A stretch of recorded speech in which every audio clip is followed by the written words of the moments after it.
La jeune fille sans main, film d'animation français. Il y a quelques années, ça aurait pu être presque un paradoxe ou une coquille vide que de parler de films d'animation français, tant ce secteur cinématographique était occupé, il l'est toujours d'ailleurs, à la fois par les États-Unis, bien entendu, les grands studios, et puis aussi par l'animation japonaise, dont on connaît à la fois l'histoire et la vitalité. Mais il se trouve que, au fil des ans, dans les années 2000, 2010, il est né, ou il est rené, une véritable animation française qui a de nombreux acteurs, évidemment, ce secteur étant très occupé par beaucoup de personnes nécessaires à la fabrication d'un film, très souvent, mais des réussites absolues et des rencontres avec le public comme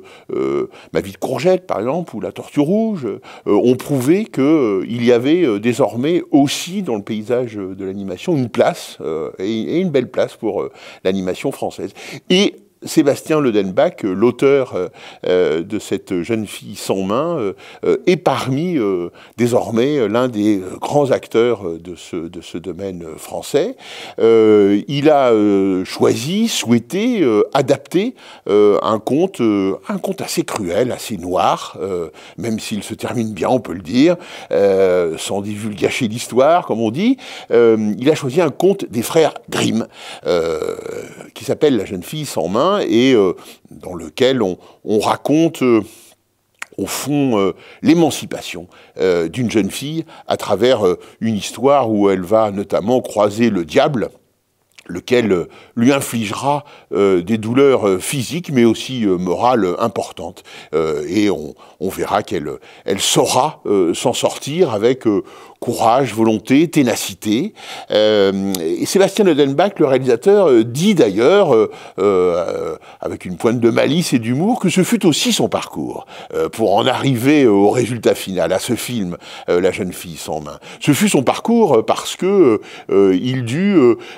pendant 7 ans, et oui, un film d'animation, ça dure longtemps à faire,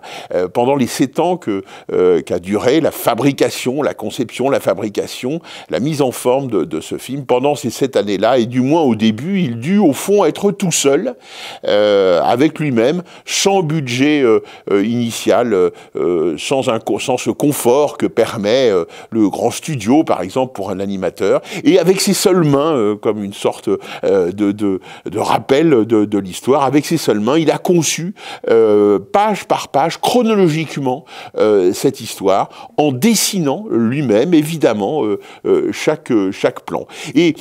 ce qui est évidemment intéressant dans ce parcours, c'est qu'il montre bien la difficulté, l'exigence de ce secteur de l'animation, et aussi, au fond, et ce qui rend le film encore plus intéressant, effectivement, cet effet miroir qu'il y a entre cette jeune fille sans main et puis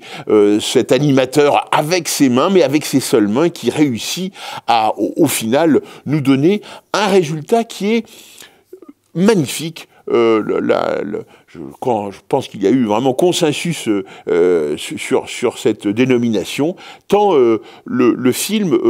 a pour lui une esthétique extrêmement singulière, extrêmement particulière. On est très loin de la fameuse ligne claire, par exemple, de l'animation ou de la BD belge, qui fait que voilà, les choses sont, comme le titre l'indique, clairement dessinées. Ici, il y a chez Sébastien Lodenbach, qui avait réalisé auparavant plusieurs courts-métrages d'animation, mais aussi des clips pour le chanteur Dominique A. Il y a chez lui une sorte de création d'instantané. C'est-à-dire qu'on est, en regardant son film, on est en permanence comme si on était sur son épaule d'animateur, comme si on le regardait en train de créer. Et ça donne une animation qui n'est pas du tout figée, définie, mais au contraire, une animation en mouvement, une animation animée, c'est presque un paradoxe, paradoxe, mais c'est vrai, et avec l'impression parfois, et il le revendique, que les traits, les mouvements, les figures, les personnages, les visages ne sont pas totalement dessinés, ne pourraient être parfaits dans la définition graphique. Ça n'est pas le cas. Et ça donne, on y est très très vite habitué quand on regarde le film, ça donne vraiment un effet saisissant de vie, d'animation au sens propre du terme. À la fois nous sommes dans l'animation, dans le processus de création, et puis dans la vie même, parce que évidemment l'histoire des frères Grimm est terrible, elle raconte des choses terribles avec force mouvement, force coup de théâtre en quelque sorte aussi, et le coup de crayon animé de Sébastien Lodenbach est au plus près aussi de ces mouvements, au plus près aussi par exemple de la nature qu'il sait parfaitement rendre, dont il sait parfaitement rendre les mouvements. On peut penser à l'eau, au bruissement des arbres, au mouvement des arbres, etc. Tout cela, il le rend à travers véritablement une esthétique tout à fait singulière qui n'appartient qu'à lui. On peut tout de suite reconnaître la patte de cet animateur dans Cette jeune fille sans main et dans ses œuvres courtes qu'il a faites auparavant. Et ça, évidemment, c'est une grande force parce que il n'y a rien de pire que les produits qui se ressemblent, les films qui se ressemblent, auxquels on ne peut guère attribuer d'auteur. Là, ici, en l'occurrence, La jeune fille sans main, c'est un film avec deux grands auteurs, ou trois, plus précisément, les frères Grimm à la base, et désormais Sébastien Lodenbach, seul aux manettes, puisqu'il a donc conçu, animé et réalisé ce projet jusqu'au bout, on peut dire, et sans vilain jeu de mots, d'une main de maître. Il existe également un aspect du film de Sébastien Lodenbach, La jeune fille sans main, sur lequel il faut insister, ce sont les voix off, ou les voix plus précisément, de ce long métrage d'animation. Elles ont été confiées à des acteurs français, pas à n'importe quels acteurs français, de très très bons acteurs français, et de très très belles voix, et c'est bien entendu très important dans ce film où les dialogues sont importants, où ce qui se dit est important, pas seulement quand le diable parle, mais aussi quand le diable parle. Et ce diable, par exemple, il est alors